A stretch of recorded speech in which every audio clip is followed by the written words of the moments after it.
And an orator said, "Speak to us of freedom." And he answered, "At the city gate and by your fireside I have seen you prostrate yourself and worship your own freedom, even as slaves humble themselves before a tyrant and praise him though he slays them. I, in the grove of the temple and in the shadow of the citadel, I have seen the freest among you wear their freedom as a yoke and a handcuff, and my heart bled within me, for you can only be free when even the desire of seeking freedom becomes a harness to you, and when you cease to speak of freedom as a goal and a fulfillment. You shall be free indeed when your days are not without a care, nor your nights without a want and a grief, but rather when these things girdle your life, and yet you rise above them naked and unbound.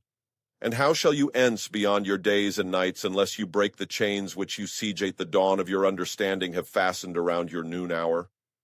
In truth, that which you call freedom is the strongest of these chains, though its links glitter in the sun and dazzle your eyes. And what is it be 11 to fragments of your own self you would discard that you may become free? If it is an unjust law you would abolish, that law was written with your own hand upon your own forehead. You cannot erase it by burning your law books, nor by washing the foreheads of your judges, though you pour the sea upon them.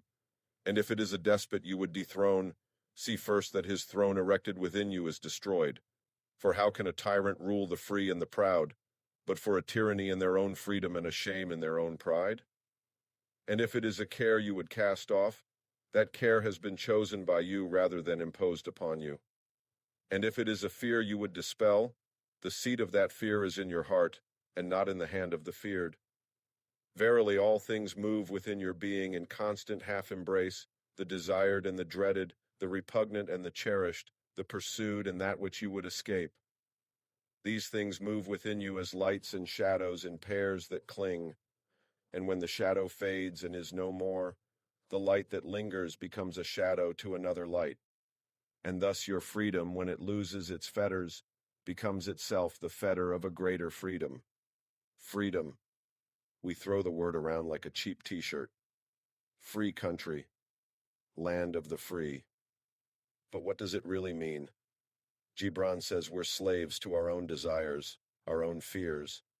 The things we think are holding us back, they're just another set of chains, glittering in the sun, dazzling our eyes.